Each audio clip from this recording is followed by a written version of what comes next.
This episode of Reality Escape Pod is brought to you by Morty, virtual escape games, and Patreon supporters like you. Welcome to the Reality Escape Pod, your lifeline when you need a getaway from the real world. I'm David Spira, alongside my co-host, PG Law.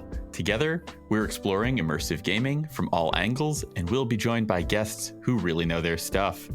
Today's guest is Tommy Honton, the co-creator of Stash House in Los Angeles, California. Tommy is a prolific experience designer who's worked on so many escape room and immersive projects, some you've heard of, some you haven't, and plenty he can't talk about. Welcome, Tommy. Thank you for having me. We're truly thrilled to have you. You have been on a list of inevitable guests, and you've come up a few times. Oh, God. I love it that I'm inevitable. That's great. I have never heard anybody's name mentioned so often on this podcast as yours. And full disclosure, Tommy's one of my best friends and we play together all the time in LA. Yeah, Tommy and I think King's Quest are probably the most commonly brought up things. Oh, my God. Well, I'm honored to be in that lineage of mentions.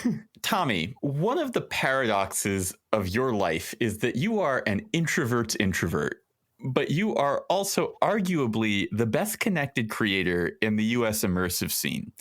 I've had reporters tell us when researching escape rooms that all roads lead to room escape artist, but Lisa and I have long felt that all roads lead to Tommy Honton. How have you gone about networking? I mean, that is really a four-letter word in my head, at least when I first started approaching it. So to give a little background and context, I came to LA to do film and TV, and the idea of networking was the thing you had to do. I didn't get it. I am very socially awkward. If I could, I would live in a cave and never interact with anyone. But I also know that life would be incredibly sad and lonely if I didn't. Glad to hear that the pandemic has gone well for you. Yeah, exactly. No, honestly, this is horrible to say, but the part of the pandemic I didn't mind was staying indoors and not really seeing anyone. But on the other side, I've learned the benefit of having friends and people and caring about people. So learning in film and TV how to network was just, I didn't get it. It didn't connect at all. Having to get coffee and use people in some way to further your career, and that they weren't around you because they liked you or thought you had talent or liked what you were doing.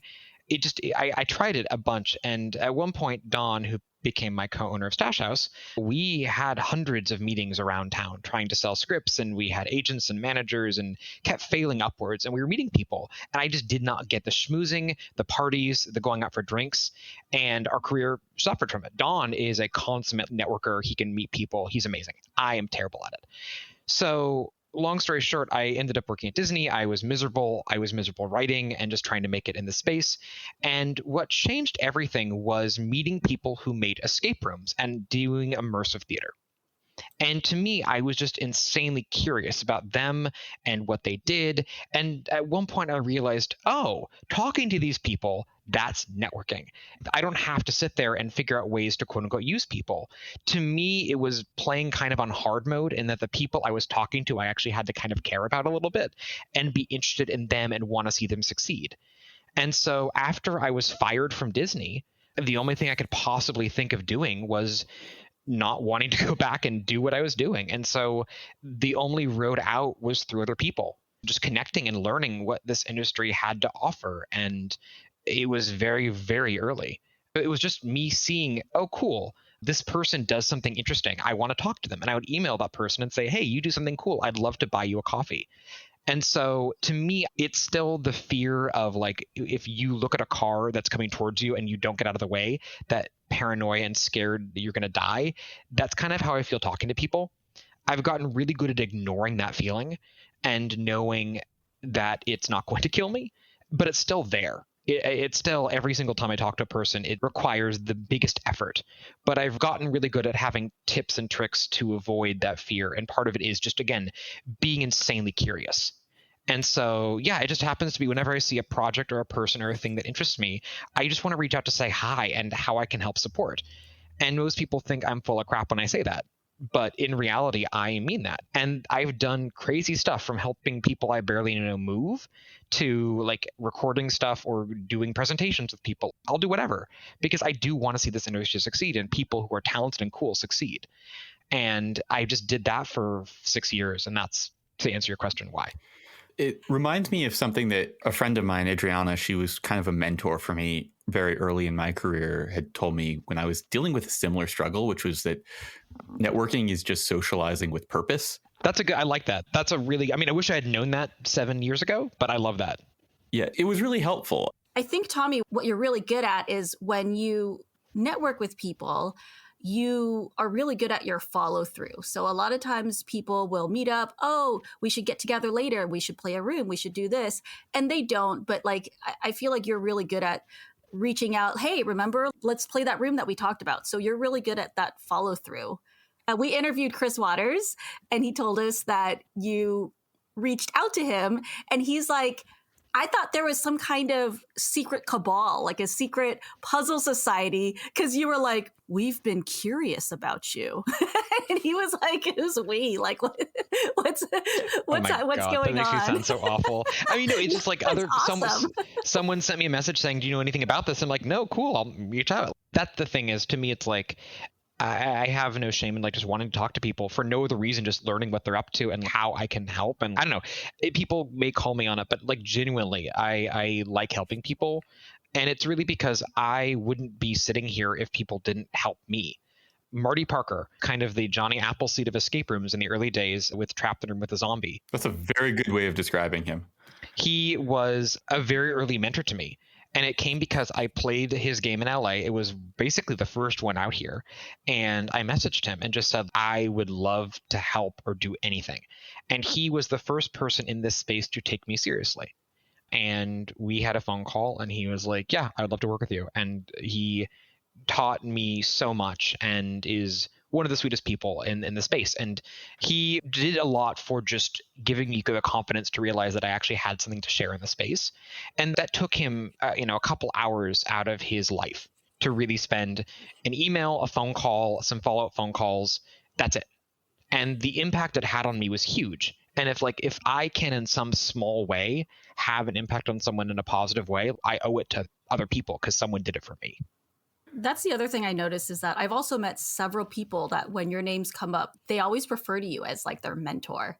It strikes me that you are really generous with your time in helping these people. Before we dive into Stash House, you've mentioned that you were working for Disney before you got into immersive experiences. What lessons and scars did you pick up during your time there? Yeah, so Disney was a trip. I worked there and I was also writing on the side, film and TV. And so was doing a lot at once. And Disney was a weird sort of thing. I came out to write and I had always expected to go in a route of working at an agency and sort of manning a desk and building contacts. And essentially I would be miserable and poor for like 3 to 4 years networking and then slowly use those connections to build up. That's how I was in my head thought about it. And then the writer's strike happened, and that caused the industry to kind of freeze. So jobs at agencies and other places were non-existent. So I was temping for a small company and doing like really bad work for this production company. And a temp job at Disney opened up. And a friend of a friend got me an interview. And I went in, and it was for this sort of weird offshoot of the photo and publicity department that handled all of sort of the websites that the press used to connect to all of Disney's TV networks. And I had no qualifications and no skills that would have qualified me for this role, but I said I did. And then when they hired me, I had to learn those things very quickly. So it was interesting. It gave me access to the lot, which was incredibly valuable because I explored every inch of the corporate headquarters. I knew that place like the back of my hand, and I loved it. I also abused the corporate directory and had meetings with people that probably would have gotten me fired. I met with some of the writers from Lost when that show was on the air. I would just manage to cold call people and BS my way into a meeting and have lunch with these people. It didn't do anything for my career because I didn't know how to follow up or do anything. I was like the dog that was chasing a car, and I got on the driver's seat and I didn't know what to do next. But it was kind of a cool like curiosity that I was able to do these things. The real challenge with a company like Disney, and you'll see this across any sort of major conglomerate, is the political nature of the company and office politics. And I think that was probably the hardest part for me to align to. I had a chip on my shoulder that this was not my career. My career was writing. I was going to be a writer and an artist. And this was simply a means to an end day job that did give me access and credibility, because a Disney email address is very credible in the world of entertainment. And you're able to BS what your job is. And my job was such a weird, fuzzy thing that I was able to go to the Oscars and to press tours and hobnob with celebrities, while also being able to go to the lot and take meetings during the day because my boss was incompetent and I could just make up a reason why I wasn't there and I was meeting Warner Brothers or Sony for movie projects. So it was really nice in that sense, but it was really hard politically because the leadership there is so ingrained on budgets and line items that they don't care about people individually. The company at large often treats people like they're numbers, and there are some very unfavorable nicknames about the company that I had heard prior. And having been in the machine for as long as I was, I completely get it. There is definitely a hierarchical structure. It is very like a feudal Game of Thrones style, where if you are not aligned with the leadership and have this connection to people, then you will be the first out. And if there's any leadership change, they will clean house and install their own executives under them. There are so many horror stories that I got to witness firsthand, just the cruelty and inhumanity of a giant sort of corporate culture mixed with the impersonal nature of bad leadership. And that was hard. Disney is a company that's beloved, and I still do love a lot of what the company produces. But seeing how the sausage is made, it just made me not want to work in an environment like that again and work for people who are not qualified to lead and don't care about their employees. I went through a similar journey with a different multinational corporation that will not be named. I really can relate to what you're talking about. I've always been very vocal and open about it. And to me, part of that is the catharsis of being able to admit that. Like, I was very depressed. Never suicidal, never on that level, but on the verge of just feeling like trash and feeling like I'm not worth anything creatively. On the other side, writing-wise, I was sitting there writing scripts that weren't going anywhere. Dawn and I would get momentum writing-wise and get an agent or manager and get meetings, and then nothing would come. And then you're sitting there having to write a new script, which takes time to write a decent one.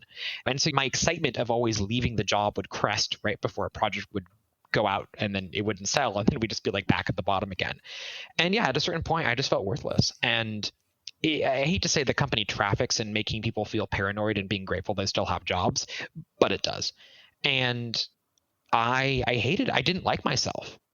And so the thing that really kicked my rear into getting into something I did was after getting fired. And I was flat out fired, like nothing untoward. I was just lazy and made a mistake and didn't correct it and lied about it. And when they caught me, I had been vocal enough about how I didn't like what leadership was doing that I had basically loaded the gun and painted the target. All they did was had the ability to take a shot. It was very sudden. I had never been fired for anything in my life, and it was raw. And I would avoid driving by work because I live like a block away, and I would go the long way just to avoid it. And so after like a month, I'm like, you know what? I'm fine. I'm just going to drive by like normal, because it was on a freeway, like it was a major intersection. So I went by and I felt nothing. This is where I spent 8 years of my life. I felt nothing. I knew every nook and cranny of that neighborhood, and I felt like I had spent a month there. And that genuinely terrified me, because I had done so little of value in that time that all of the years there compressed into a month in my head. I can look back at grade school, a college, even my first couple years in LA, and I can tell you the stark difference between those years. My years at Disney, I can't tell you the difference between those years because I did nothing. And that scared me, because that is 8 years of living. And that was the wake-up call I needed, being like, I can never let that happen again. 8 years is a long time, especially in your 20s. Well, it's our gain. I feel like this is one of the reasons why so many people in the escape room community in our industry, it's a cottage industry, right? And I think we have a lot of people who are very creative minds like you, who are disillusioned and dissatisfied with the larger corporate life. And so that is actually one of the reasons why I love this industry so much, is people get to chase after their own dreams. And I feel like a lot of people that are in this are here because they love what they're doing. They feel fulfilled by it. I love that energy. No, I think I really identified with people that were starting out doing this just because the trends were people were unhappy doing other things and they found enjoyment in being able to entertain and delight people. And to me, that's as pure as you can get. I love it. It was very impractical prior to this. Years before, I made scavenger hunts and I did stuff like this for fun. And you never in a million years could convince me growing up that this would be a real career. So seeing it pop up and then having the chance to sort of walk into the space and not only make it a hobby, but an actual career, that is a genuine dream come true. And I look back now and my worst days now are still better than my best days back in the past. I will never, ever forget the feeling of what it is like to be unhappy and to be grateful for what I have now and the people that I have in my life now who are wonderful, amazing people such as yourselves. Like, I feel very lucky to be part of this community. People have asked me, like, if you could go back in time and not work at Disney, would you do it? No. I think the advice and lessons I would give is save money. Like, if you're unhappy, save money. Like, I spent my feelings. I would buy dumb stuff I didn't need. And so when I got fired, I didn't have that cushion or that nest. That's my advice to any friend who tells me they're not liking work. I have two things I tell you. Every time you feel that you don't like your job, the first thing you do is to update your resume. And the second thing you do is don't go out for dinner. Yeah. Yeah, 100%. That's amazing advice. Save money. I wish I had done that. And the other thing was sort of, don't be forced into something. Is there a way to make inroads and connect with people? And I did that a little bit here and there. It's hard to network when you're feeling depressed. And I think that's that's what gets people trapped in jobs that they hate, is that the job beats them down, their sense of self-worth evaporates, and you have to have some amount of self-worth to go out and meet new people, whether you're dating or just trying to make friends or trying to network. If you don't feel like you have value, it's really hard to put out a version of yourself that other people are going to respond positively to. 100%.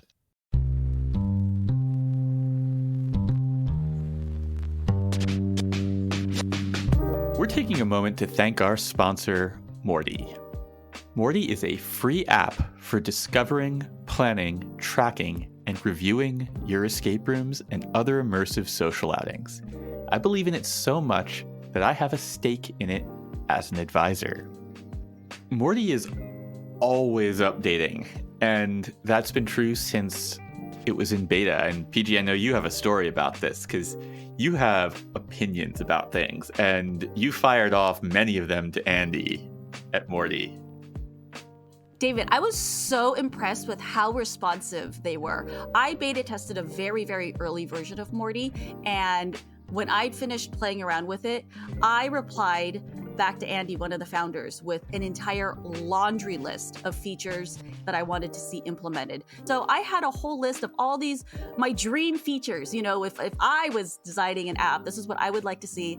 And he literally replied to me in like 2 days and was like, hey, go check it out again. And they implemented everything. I could not believe it. It was so good. Everything I wanted. They keep adding more and more features. And like I said, having talked to Andy, I know that he is so dedicated to the escape room community and to the user experience. And they really just want to make this the ultimate escape room tracking app. You can learn more at mortyapp.com/repod. That's REPOD to sign up and get a special badge for our listeners. Link and details in the show notes. Let's shift gears and dig into escape rooms for a bit. Your game, Stash House, has enjoyed a wonderful reputation in Los Angeles for quite a few years now. I know that you're tired of your own game. Yes. But I am curious what you feel you keyed into with Stash House that resonates with so many players. I mean, I ask myself that a lot because I like looking at projects and ripping them apart and seeing what the DNA of it is. So early days, the initial story was there's a restaurant back in the day called Starry Kitchen. It was at one point a very popular, I think, Yelp top restaurant in LA. And it was speakeasy style. The address was not public and people raved. And it was because it was in a couple's apartment. They had made an underground restaurant And eventually they got shut down or discovered, but not before making a giant splash. And that led to book deals and actually executive chef being at restaurants. But it was a really clever model for making something feel underground. And so the initial conversation Dawn and I had was, could we do that with an escape room? And realistically, the answer is no. If you put one in an apartment, people think you're operating a brothel or you're a drug dealer, and you will get shut down. So from a practical purpose, no. But that led to the DNA of, can you give people that feeling in a real space? So that was always the operating standpoint of the story, and the space was a drug dealer's apartment, and we knew that flushing drugs at the end was going to be the thing. Can you walk us through a little bit of what the narrative arc for the players are without spoiling too much?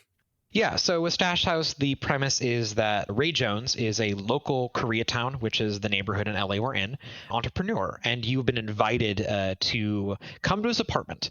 And that is how the game is set up. Shortly after you discover that he has a test to see if you're worthy of joining his gang, he has hidden cocaine packets in his old apartment and put puzzles in the space to test you, and has called the cops. And since the LAPD are notoriously slow, you have roughly 90 minutes to find the drugs and flush them before the cops arrive. And if you do, then you will be worthy of joining him. And if you don't, then you will get arrested. I have long said before on this podcast, I really wish more people would do escape room themes that were urban and cool, like at a rave, at a music festival, at a club. Stash House is one of the few, if only ones, I've seen that took a really realistic, gritty approach to that theme. That was always the goal. So the idea of that grounding it in like, okay, we can't really put it in an apartment, but can we still make people feel, because the idea of setting the story, like sitting in lobbies, and no offense to anyone who has one, like I totally get the logical, reasonable, realistic idea of having a lobby and managing crowds. But from a standpoint of experience, I am sitting in a lobby and then I'm walking through a door and now I'm in ancient Egypt. I hated those experiences. To me, they pulled me out of it. And the GM is saying, okay, here's the room. There's the clock on the wall. Don't touch this prop because it's really sensitive. And if you need to get out, this door right here is... I hated it. To me, I always wanted experiences to start like a show. You go to the theater and you don't see the actors on stage like stretching and being like, oh, showtime. Okay, well, I'm this character. Like, no, you see the curtain rise and you absorb it all at once. I like people showing up and having a curtain rise moment where you take in the story and the world in a way that lets you see it all for the first time. Once you see something, you can't unsee it. So we took that approach with Stash House and the idea of, we have no signage. There's no sign. And we have a green light and we look like a weed shop, deliberate on purpose. People, when they first book through the ticketing site, which we just use Rezova, which a lot of other sites do, you get an email from Ray. Ray is listed as the owner on the website, on the Yelp page, on Twitter. Like, Ray is our owner. Dawn and I built the experience for him. When you are in the game, you can leave. You can look out the door. We're not transporting you anywhere. You are exactly at the address, at the time and place. There is no magic circle taking you to Egypt or a submarine. I love those moments. But for me, I'm like, I want to try, can we ground this as much as possible so that the magic circle is practically invisible and people don't know when they're stepping into our world? There are a lot of early things that we sort of tweaked and tested to really get to the level of surprising people, and I love that. And when they show up, they aren't quite sure if Ray is real. They know it's an escape room. They know it's a game. But the premise just feels real and gritty, and people feel weird or unsettled about seeing the outside. I love that. You know, we want people to feel a little bit of discomfort, but obviously knowing they're safe. We're not putting them in a dangerous situation. And starting off that way is always just a really interesting way to get them in that world. Since Stash House is blurring that line between fiction and reality, what steps do you take to preserve the magic circle and ensure that the players know that the game is just a game and there aren't actually drugs here, the cops aren't actually coming? How do you keep them in that suspension of disbelief without it becoming unnerving? I think, first of all, they know what they're getting themselves into. It's not like we grab them off the street and shove them in. They know they're opting in to come to play a game. We have a live person doing onboarding. The rules are clearly stated. We don't explicitly say this is a game, but it is very, very clear, and we've never had anyone not understand that. And then at the end, the curtain is more or less lifted when you succeed. and you're brought into the back for the photo moment. So people know they're not really inducted into a gang. I like playing with those moments, though, of when the curtain can lift, having that sufficient victory time, and looking at sort of an adrenaline map. Because there's a lot of ways to look at how you design, and a lot of ours was very early on looking at adrenaline maps. So, for example, when someone is reading reviews and looking to book a ticket, that moment of booking a ticket is adrenaline going up because it means you've scheduled something. And then you have an ellipsis of time between when they book that ticket and then show up at your door. And so then they're driving to you, adrenaline's going up. But then they're looking for parking, and parking in a neighborhood sucks. So that is an adrenaline going down. And they're finally at the front of the door, and then they go to the bathroom. And that's so the idea of looking at these adrenaline moments, and then the game starts, adrenaline up, looking at your puzzles and where bottlenecks are, you really want one of your highest adrenaline moments to be the ending and to be the moment of victory. And then you kind of want to shove them out the door as fast as you can from the victory moment. You want to get the photo, answer any questions, do any sort of walkthroughs very quickly, because you want them to be outside buzzing with that adrenaline going, talking about how much fun they had and bonding as people. To me, a lot of the experience is really about how we onboard, offboard, and get people out feeling excited and wanting to do another game. Obviously, we don't have a second game, so we want them to still be excited. And we do talk about the games we love in the area, because the person most likely to book another game is someone that just played one and had fun. And so keeping that momentum going was always very important, and sort of looking at it from that lens. Tommy's an adrenaline dealer. This is a very appropriate for you. Although I used to use the analogy that, like, as an experienced designer, I am a drug dealer, because your primary drugs are dopamine and adrenaline. I said that at a talk, and a guy sent me a very nasty. I don't use social media, so I got a notification a few days after. He basically said that I was a monster for using that term, drug dealer, because he apparently was one and almost got arrested, and said I didn't know the experience. I didn't have the right to use that phrase. So I have since retired saying that, but it really is about knowing how to push adrenaline and dopamine in certain moments. Now, obviously, it can't just be jump scares. So the goal is, how do you use environmental storytelling to get that out? How to use narrative moments and beats and puzzles and solves? There's a lot of tools in your toolkit to get the same results, but you want to vary it up. And also, at the end, you want them to have a through line or a story. Otherwise, you're just making an obstacle course. I think the analogy is actually dead on, because, I mean, that's really, you're right. When you are making an experience, you're basically manipulating people's neurochemicals, which is exactly what drugs do. Yep. Hopefully with less disastrous effects. Natural high, but yeah. Yeah, but it's not a bad analogy. On this subject, I mean, we've talked about this, and I know that some people have had some less than stellar things to say about Stash House and the theme and the story that it's working with. I'm curious to hear your thoughts on that. I mean, we definitely wanted to take that world very seriously, because obviously looking at everything from like the Sackler family and the opioid crisis all the way to people who have suffered because of and I am very, very like strongly opposed to any kind of drug criminalization. I think drugs should be decriminalized. I think people who are addicts should not be penalized. The justice system is obviously incredibly fraught with issues involving drug and addiction. People have been murdered. I get the drug industry is very fraught with blood and violence, and there's a lot of issues. I get that. And so we wanted to approach it with some level of sensitivity, but also our inspirations at this were The Wire and Breaking Bad, which in my mind are two of the greatest series ever created, and they deal with that subject. Ray definitely has some strong Stringer Bell influences. 100%. So The Wire was a big influence in the writing of David Simon, looking at Grand Theft Auto even, and the fact that, again, you have these three major pieces of entertainment, two series and a game series, that deal with real issues, some more grounded than others. Some rare people have called us out and said, like, my brother's an addict. And I'm sorry, I feel bad, horrible, if you've been personally afflicted with the tragedy of someone who's been affected by drugs. But the story and the world of drugs are real, and there are interesting narratives you can tell. We wanted to do a crime thriller. Crime and thriller and mystery are like my favorite genres to play with.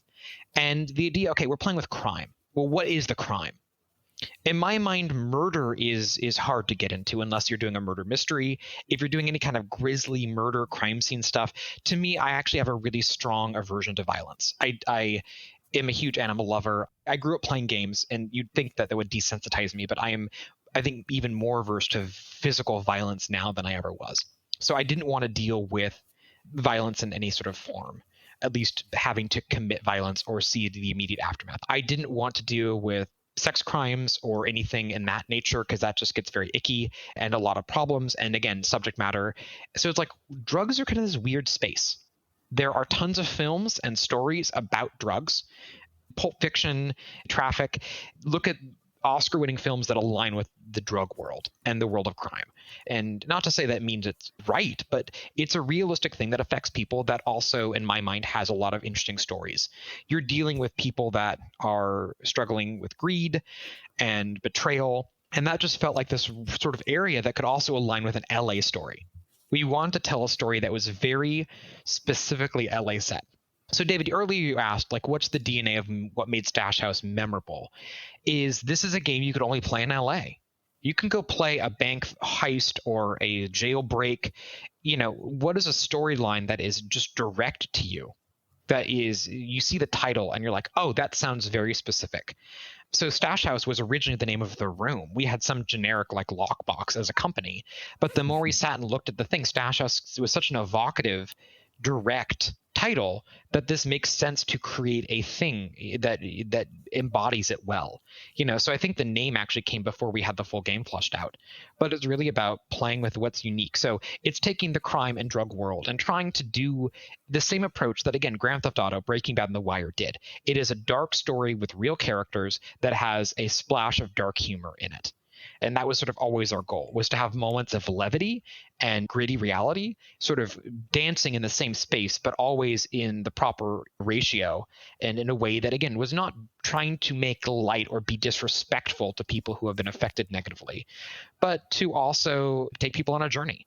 We've had people who say they've been drug dealers or have dated them. We've had people pull out drugs at Stash House and show us what they're holding. And our reactions are both horrified because I am not at all involved in that world, but also from an area of fascination of like, oh, wait, that's what drugs look like in a bag. Should we be making changes? Should we be changing the consistency? Because our drugs are baking powder. Should we be changing that? So I'm honored that people who have gone through it have felt there is some verisimilitude what the world is. But again, we've always made it feel it's heightened, it's narrative, it's not meant to make light of anyone in particular. And if people are offended, then I can say, don't come play our room then. You've talked a little bit about the stakes of Stash House. And I know that throughout your work, you put a lot of thought into the stakes of any experience that you're creating. What do you think most escape rooms get wrong when they're setting stakes for their experience? I think stakes are really interesting because they can vary in scale. People often think the bigger the better. But some of the most meaningful experiences I've had, in whether it's a video game or watching a narrative, it doesn't matter what I'm consuming, but the stakes can be incredibly small and meaningful. So it's not about the scale. People think, well, the world is going to end. And at that point, it's like, yeah, that's very generic. I kind of like specific stakes. When someone says you're going to die in an hour, narratively, I know I'm not going to die. I know in an hour I will be not dead, hopefully. So when you dangle that, there is a bit of disconnect. Now, I think the challenge is if we are threatening to arrest you. So we aren't threatening that you're going to be dead.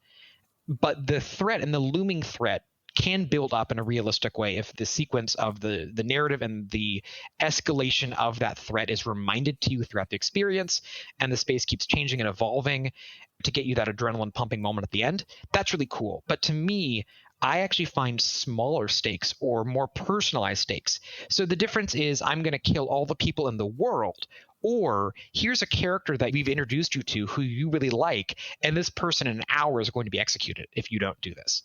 And to me, that's an easier thing to wrap your head around because you're able to personify those stakes in an external factor that may or may not be alive in an hour or may not be there, but you can relate to them and look at them and see them and have a very one-to-one relationship.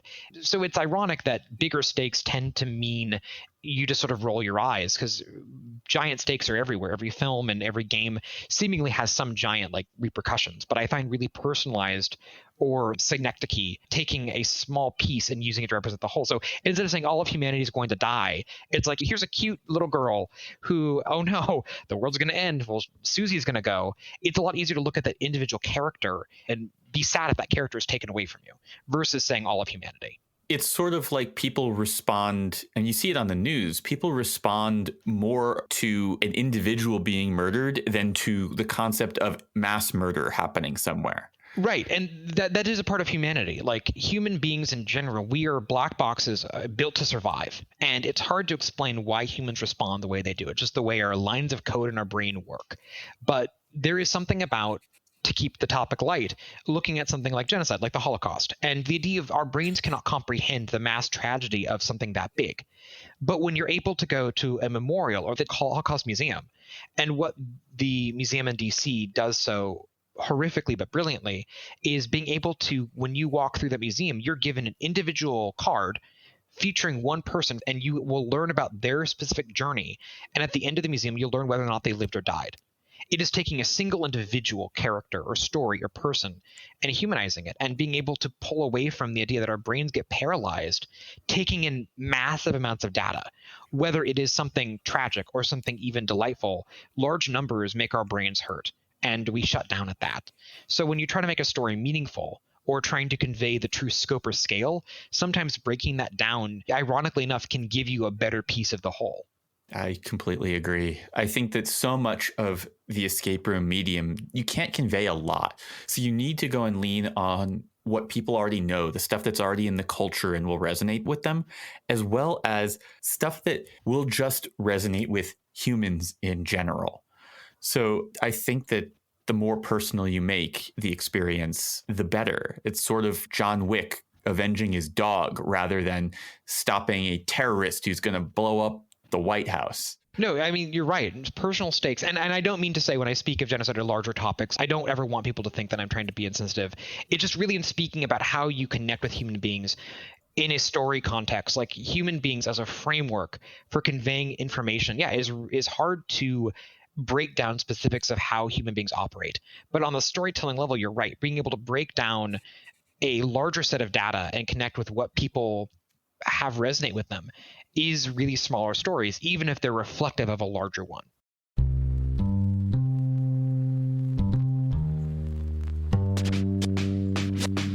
We'd like to take a moment to thank our sponsor, Virtual Escape Games.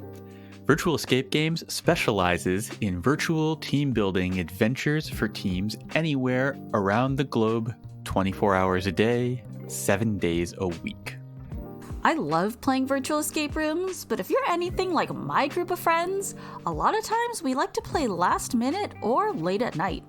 That's why I'm so excited that Virtual Escape Games has now introduced a non-hosted version of their most popular games, so you can play their games at a time that's convenient for everyone.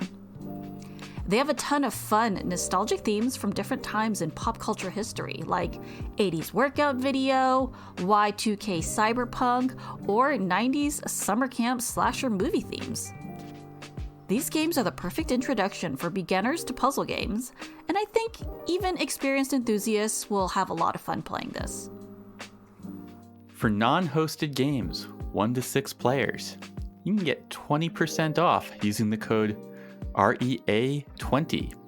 And for your team building adventures, you can also knock off 20% with the code TB20. All of this is available for you at virtualescapegames.com. These details are in the show notes. On a related subject, you put a lot of emphasis on designing the right experience for the medium, and you work in a lot of different mediums. How do you go about identifying what's right or wrong for a given medium? I think it's the strengths of that medium. I'm really obsessed with what are things you can really only do well in that particular medium. A really good example, there is a book called A Kiss Before Dying. And it is written in a way that you are not certain who your lead character is. And it is fascinating because you could not really do that in any other form or adaptation of that work. For example, if you cast a radio version or an audiobook and you have a character who has an outward facing gender, whether it's a masculine or feminine voice, that is immediately going to change your perception of your character. But if you have text with no actual audio, you can't take anything identifying out of it. You may not know the race, the gender, the whatever of this character, and you can tell a whole novel without constraining it and have the identity of that character be a surprise. You cannot really do that in any other form. You can't do that in a film, in anything immersive, in a video game. Like, it's impossible. And so I love leaning into constraints or into benefits of a piece or a medium that lends itself to a thing that works really well in that space. So it's leaning into, what is the intent of the piece? Are you looking to romance someone, make someone fall in love? Are you looking to scare the crap out of them? Are you looking to entertain? Are you looking to challenge? Breaking down the theme of the piece. I look at sort of designing in those spaces as sort of putting down a tent. You're staking down the things you know. And you can have flexibility if, like, I know we're doing a horror piece. Okay, it's scary. We have that part of the tent staked down. And then we know where we can go in the area for making it a scary experience. What's the medium? Okay, it is a walkthrough experience. It's open world. Okay, if it's walkthrough, well, guess what? You can control where the audience is going to go. You have arrows. They walk in a clear linear fashion. You can organize scares that way. Oh, no, this isn't walkthrough anymore. Now it's open world. Guests can go at any point wherever they want in a non-linear fashion. Well, that changes the toolkit you have. Your tent is now having to move over to a different area because you can only stake down the stuff that won't work with open world. So now you're looking at, okay, is it more the content? Is it more gags that are ambient? So it's really looking at the tools you have, the resources you have, the budget, the space, the story, and just figuring out, okay, I need to identify these constraints, and then I can actually start designing the thing. Because there are so many different types of tools to be used in any sort of format. When I say immersive, there's dozens of formats. So it's really even drilling down to the more specific thing and figuring out, okay, there's a separate toolkit for all of these different styles. Are we doing a group walkthrough or an individual walkthrough? Different tools.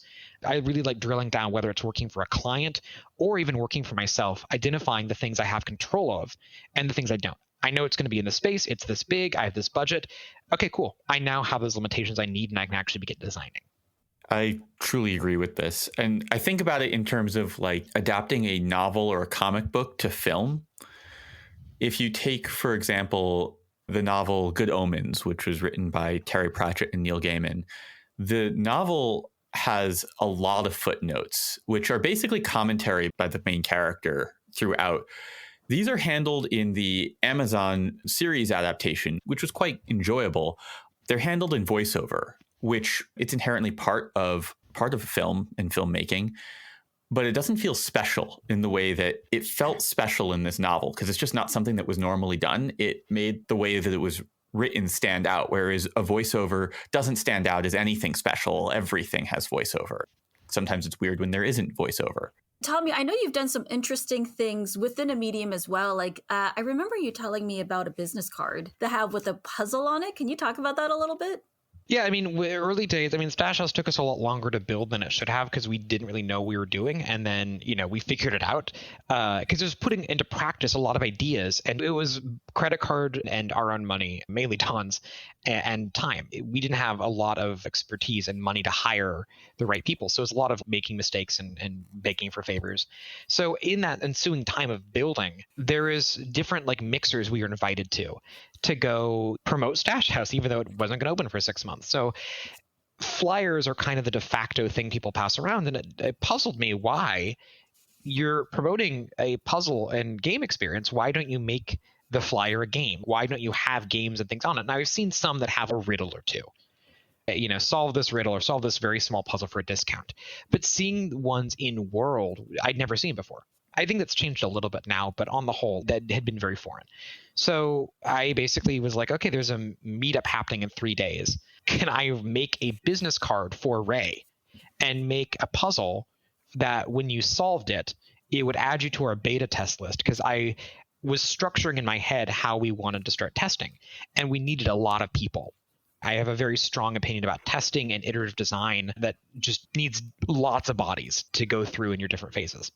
And so I'm like, cool, this will help us recruit people, promote the game, and maybe do an experiment to see if this thing would work. So yeah, I did a business card that was Ray's business card, and it was missing his email address. And it basically said on the like a little 4-line or 6-line poem on the top that said, like, whoever figures out my email address, email me and you'll get added to the list. So people had to essentially destroy the card to solve it. And then once they did, they would get added to our beta list. You just mentioned your design and iteration process, your testing process, which you do a lot of responding to the way that people are responding to your work. Yeah. Can you explain how that works? Because I don't know that many people who actively approach work the way that you do. I think you mean you don't know a lot of crazy people who are willing to do what I do. Tommy's an insane person. He beta, like, you must run hundreds of beta tests. I mean, I have a sheet with every bit of data that we collected, but so it wasn't hundreds, but it was dozens. It was a lot of them. So I really like designing in a way of actual responding to the work I'm producing and then how people respond and leaning into the things that people naturally want to do or explore. Because you're responding to the idea of why are you building this in the first place? And you get into a lot of philosophy about I want to scare people or entertain people. I think some people just want to torture people or prove you're smarter. To me, I want people to walk out feeling smart and connected and entertained. That's really important to me. And so in the early days of Stash House, we wanted to see how people moved around the space. And so our very first groups, we had probably 10%, 15% of the puzzles actually even there. And they're almost all present in cardboard form, where they're on construction paper with marker. They weren't really designed well. It was just a chance to get people in the space moving around. And for the very first tests, we were actually in the room in a corner watching them and taking notes on what they did. We knew that would affect the testing results early because people respond differently when observed than when they're observed remotely, via camera, for example. But we knew it was worth that. So we just had people move around the space and identified what areas are they avoiding, what areas are they going to, and then literally the group would leave. We'd have half an hour to move stuff around and see, okay, they didn't go to this thing. Why? And we're like, well, maybe this area is not as well lit. And so we played with lighting and with movement and the natural architecture of the space we designed and just saw, okay, are people naturally avoiding an area?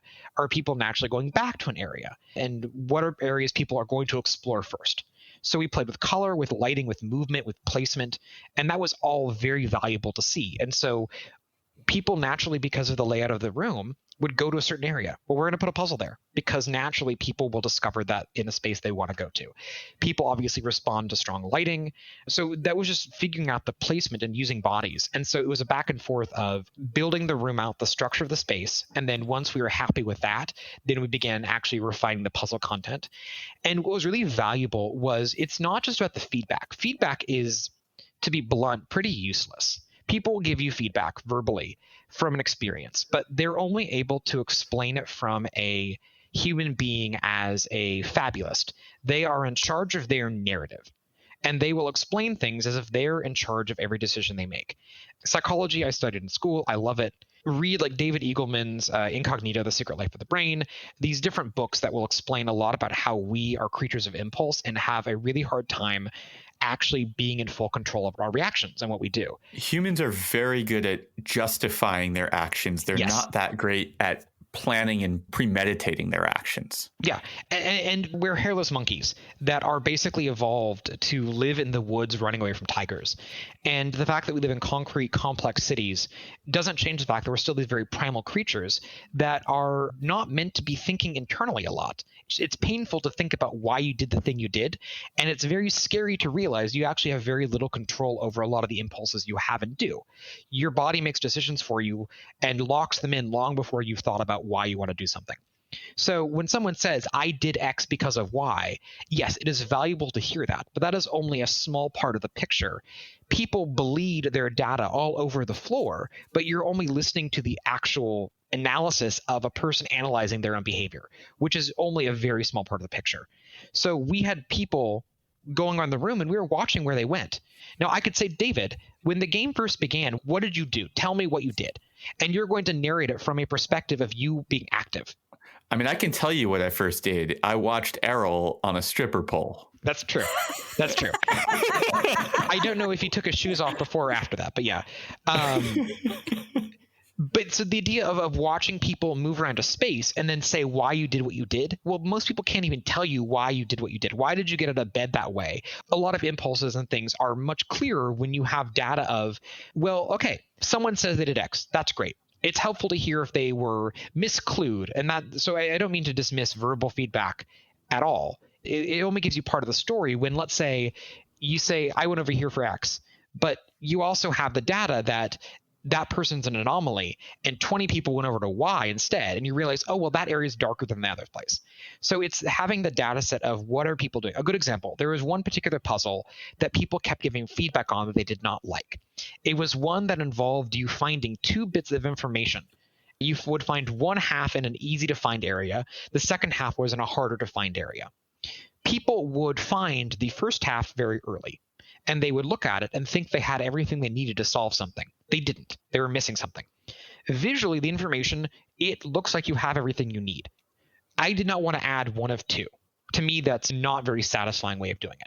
But people kept complaining, saying the puzzle was not very satisfying because they couldn't relate why. They just said it was bad design, they didn't care for it, didn't make sense, all the excuses as to why it wasn't good. Now, I have no ego. I'm happy to throw out something.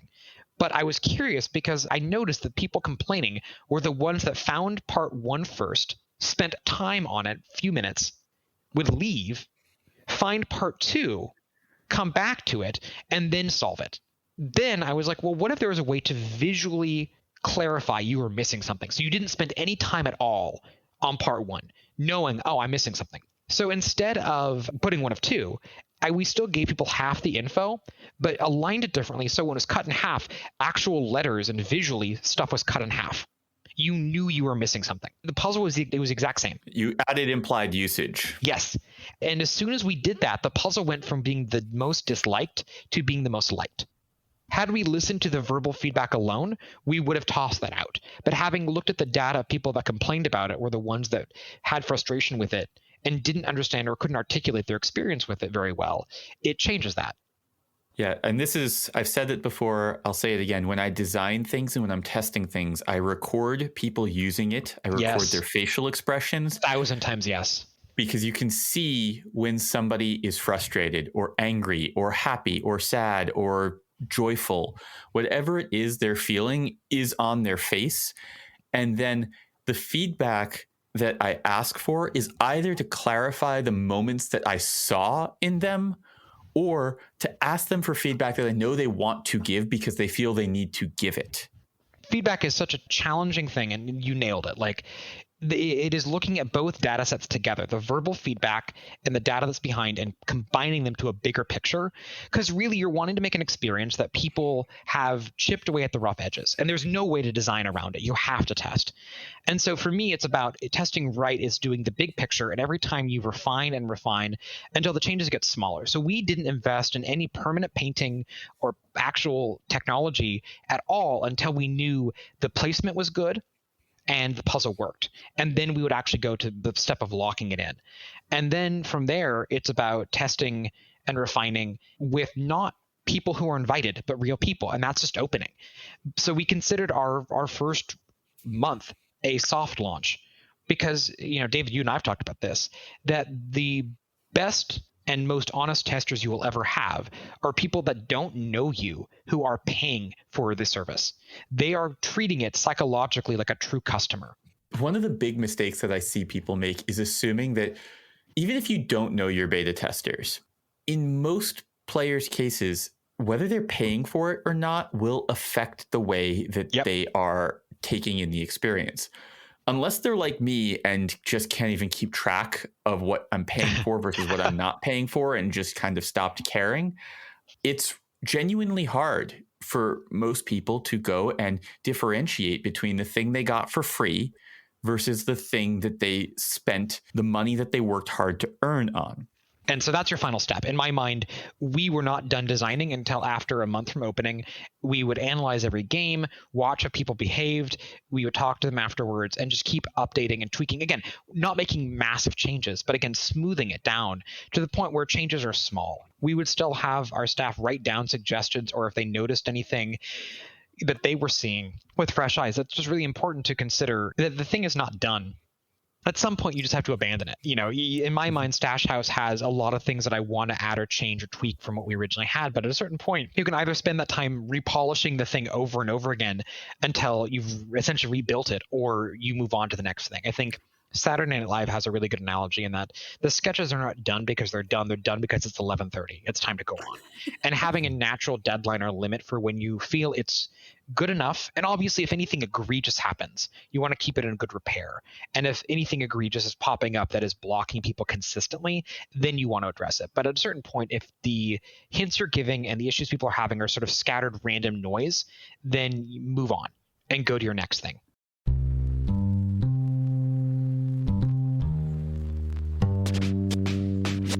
Hey folks, I'd like to take a moment to talk to you about something that I've been working on with a bunch of people from the team over here for years. We've been wanting to host Recon, the Reality Escape Convention, in person in Boston for a very long time, and circumstances have halted that effort. But not this year. We're doing it. August 21st and 22nd of 2022 in Boston, Recon is happening. We are blending escape room conference with the tours we've been producing for years to produce a proper escape room convention. You'll meet people, you'll play games, you'll hear wonderful talks. It's going to be a great time, and I truly hope that you come and join us. Tickets for Recon are available now. You can learn more at realityescapecon.com. Details in the show notes. On the subject of iterating fast and shipping, because at some point you have to ship, for quite a few years now, you have been collaborating with Jeb Havens to coach escape jams. They're frantic and fun, and we've been hosting virtual escape jams with you and Jeb through all the pandemic shutdowns. What have been your biggest lessons from helping others through the act of rapid escape room creation? Can you guys please explain what on earth is a game jam and how it works? I mean, it stems from the concept of a jam band, a band that just gets together and just plays music and doesn't have sort of a plan for what they're going to do. So game jams quickly became a thing, which is like, I'm a game developer and we just want to spend a day making a game. And the goal is to have, unlike a jam band where you're just messing around, a game jam has the intended purpose of after X number of hours, you aim to have something finished and then you can all share it with no commercial expectations or anything other than just maybe a panel judges and you can share it with the world. But it's really to get the idea of constraints and not really getting the chance to do something you normally do if you're a developer in real life. A lot of companies will do this occasionally. The company Double Fine does a thing called Amnesia Fortnight, where they will stop everything for a few weeks and just build a random weird demo that the developers want to play with, because it makes you a sharper developer when you're able to experiment and iterate in small batches that have no consequence, rather than trying to put that in the massive project you're working on. So when Jeb founded the Game Jam, he came from the board game world and from video games, and he'd just gotten into escape rooms in that space. And it was really exciting just seeing that approach to escape room design, because I'd never seen a person host or want to play with that. And since then, I've seen, a 24-hour immersive festival. You have, same thing with like film festivals where like shoot this film in 24 hours. So I love those constraints. I think they bring about really interesting creative decision making, and you don't have time to overthink things. I think overthinking and fear are what hold people back, and getting that sort of trained out of you is really valuable. So when Jeb first did it, I was there. He got an Airbnb, and the premise was you would be sort of matched with a random team. I did not know anyone there, and I was matched with some random people, and I was very nervous because I had no idea what was going to happen, and this was like a 12-hour thing. So the premise was you were given a room of the house. You could make up your story. There were a box of props in the middle of the room that you could take and use. And the idea was that it didn't have to function as a keypad could literally be a piece of cardboard with markers drawn on it. And you, as your game designer, would be following around the players. And if someone went up the keypad, you would have them narrate what they're doing. It's like, I'm typing 451, boop, boop, boop, now it's open. So it was all very DIY imaginary stuff, but it still would function in the same way that puzzles would work. And so my first game was we were given the bedroom and the bathroom and had to figure out a game. The game was 15 minutes. And shortly after starting, we would have to test stuff, puzzles, individual puzzles, bring people through with the goal of you're constantly testing and refining. And I obviously love that model. That was sort of my approach with Stash House. And so getting to do that in a rapid fire environment was really exciting. And I ended up bonding really well with my team. They're now friends. And it's just really cool to see what people can do with fear and constraints removed. After that, Jeb and I became close friends. And so I've helped mentor every game jam, it seems, since. And it's really, really fun. I genuinely love watching people come together and create weird stuff that you don't have to worry about the business practicals for. There's just some weird, amazing stuff I've seen people do. And I think there's a moment that I love when you see people sort of sitting there getting a sense of what's going on. And then the story begins to gel and people get the sense of like, oh, we can do weird stuff. We can have actors. We can have everyone in our design team can be an actor. We can do weird, crazy stuff that we don't normally get to do. And that level of like when that clicks for people, sometimes it's super early, sometimes it's super late. But inevitably, most people playing have that moment of realizing your limitations are gone and you can do something you've always wanted to try. And that's just really, really cool. And then also when people test and they walk away having just tested something the first time and have this moment of, okay, I know you may not be a professional game designer. You just saw a group test. What was your experience watching them play? And letting that person or that group have the insight of them extrapolating the data from the players playing. They're like, yeah, well, we got verbal feedback, but I'm like, I know you got feedback, but what did you think? Were they having fun? And they're like, no, this person was bored. They looked frustrated. And getting to instill those lessons, you can talk to the cows come home about it, but until you put a person in front of someone else, they learn, oh, these moments of how testing is valuable. And that immediately gives them ideas to be like, I know how to fix it. And they'll go run and fix their thing and make it better. And I love it when people get equipped or learn that they have those tools within them. For me, when we started doing these virtual escape jams where people were making virtual escape games, I had two favorite moments every time we did it. The first was right after we made everyone do their first round of testing. Yeah. And watching people panic when they realized how far off the mark they were. And then the second follow-up favorite, and they're related, was when people ran their final game of the day after a couple rounds of iteration and seeing that the process works of going from idea to building the idea poorly to figuring out what's wrong through a round of testing to adding to it, testing again, and realizing it's still not quite right, and then making a whole bunch of last minute changes. And all of a sudden they're able to pull it together in that last minute and they have a new team come in and play it. And it's just great. Watching people realize that they're capable of doing it, that there's a process that they can follow and that it works, and seeing what people are able to accomplish on a very short timeline with a small group of people, and just the originality, the uniqueness of what has come out of those has been so wonderful. And no, I agree. Like there is something very magical when it's a long day. It's like 8 hours of design and running and working without a lot of break. And what's amazing is it goes by very fast. But what's amazing too is after people run their last game, they're like, oh, that's it? Like what now? And it's like, no, now it's like a little sand mandala. You sweep it away. It's like the thing exists as an ephemeral act and work, but the lessons live on. And that excitement and adrenaline of people getting the chance to let people play a creation that did not exist a few hours before in that form and letting it polish. It's just very magical. There's a rule that I was taught early on in school, which was never turn in a first draft. Even if you have to write a really bad first draft, give yourself a bit of time to reread it before turning it in.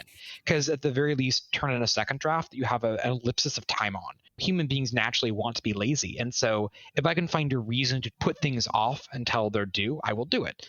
But if I can do two things, if I can tie social pressure to, okay, it's due on Friday.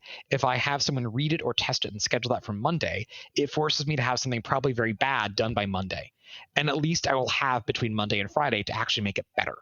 And that to me is just really valuable, is having that built-in model of whatever kind of thing you're doing, having the feedback and the ability for your intended audience to engage with it and then adjust.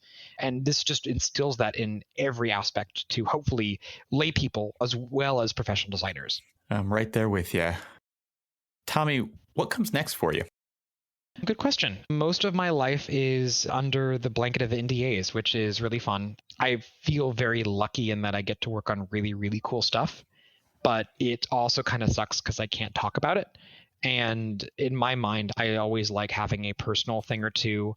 Stash House has always been that beacon I can always point to of something. I do a lot of client work. I work with brands. I work with IP and companies like Disney. I'm working with them again, which is lovely when you don't have to actually work for them. You work with them. Working on stuff with Google and just really cool stuff. And so hopefully someday when something is public, I can talk about it. But most of it is NDA, unfortunately. So it's just doing a lot of that stuff. And I think for me, I like going to do things that scare me a little bit, that are with people that I really respect. Life is very short, and I spent 8 years unhappy. So in my mind, I try to analyze the projects and things I work on as things that I feel that I can genuinely contribute to, that are interesting to me, and are either going to teach me something or give me a chance to do good, or work with, like a good example, I worked with an amazing theater company out of New York called Linked Dance Theater that did an online show for Seth Rogen's charity. It was about Alzheimer's. It was one of the most moving things I've worked on because I lost my mom and my grandfather to Alzheimer's. It was very personal. I will probably get it at some point, which genuinely does terrify me. So yeah, it was a chance to work on an online show that was very challenging to do over Zoom with very tough subject matter, but a chance to tell a story that was hopeful, that had interactive moments. I co-wrote it with the two amazing Kendra and Jordan, the two amazing directors of the show and runners of that theater company. And I would loved it because I could actually talk about it. My sisters could go see it. So I do like having some projects I can share with people. But yeah, most of them live in NDA land. And okay, Tommy's being super humble. Tommy, you've had a couple projects that have recently wrapped or come out, like you worked on, I don't know, Delusion or other things. There's some projects you can't talk about. Anything that has come out already? yeah, like Delusion, I worked on this year's show, which was really challenging, but I having gone a month after I had wrapped work on it was really cool because I was able to look at it with fresh eyes and see people enjoying it. And even though it was very challenging to do while in the thick of it, seeing the reaction, and even though, again, I look and only see the stuff we had to cut or that didn't make it, I was thrilled with how it turned out. So that was nice. And I think after the pandemic, especially, being able to do an in-person show and see people having fun and exploring and being immersed in this was really, really rewarding. And I think just in general, I try not to talk about stuff. I don't like talking out of turn and telling other people's stories. So I think just my default is just silence about stuff. This is why I focused all my questions on Stash House. Tommy is so humble. We go to escape rooms all the time and people, they're like, why didn't you tell us you were coming? Or why didn't you introduce yourself beforehand? I mean, I don't want to, there are other creators I've been around who are very arrogant about that. And like, to me, it's like, I people know who I am. That's great. Like, I don't ever want to like presume people care about who I am or why I'm there. I also don't like asking for comps. I've got to a point where I don't need to, and I like supporting businesses. So I pay full price for everything. I like going through and just supporting, because to me, there was a time when that was not the case. And I love supporting people in the industry. And so again, it's important to me that I don't like try to ever feel like I'm asking anyone for anything. And so, yeah, I just show up to places, and if people know who I am, that's like, it's very surreal to me still. I have nothing but imposter syndrome. Tommy, where can people find you on social media? Facebook is a cancer and is horrible. So I don't like that. Twitter, I don't use, so you can find me there, but don't expect a response. You can see funny things I retweeted 7 years ago. But my website, tommyhonton.com, has my email. And if you want to send me jokes or death threats, feel free to do either. I welcomely receive any comment of any kind. I love supporting this industry. And as I always say to anyone, like, if there's ever any way that I can utilize whatever limited and tiny influence or voice I have in the space, I want to do it. Advocacy is super important. That's why I'm really am proud of being involved with Andrew Preble and Ergo and the rest of the amazing team on that, which is the sort of the escape room organizing group trying to push advocacy in everything from, pandemic relief funds all the way to looking at insurance costs and measures about safety and just trying to get a universal standard for escape rooms. I'm also part of a group called Leia in Los Angeles that is trying to create a similar thing for the immersive theater industry. So advocacy and sort of pushing better standards and making the space more accessible for creators and audiences and workers in the space is really important to me. So reach out. Thank you so much, Tommy. It is always a pleasure to chat with you, and we could probably do another 3 hours and still not stop talking, but I think we're going to have to call it an episode here.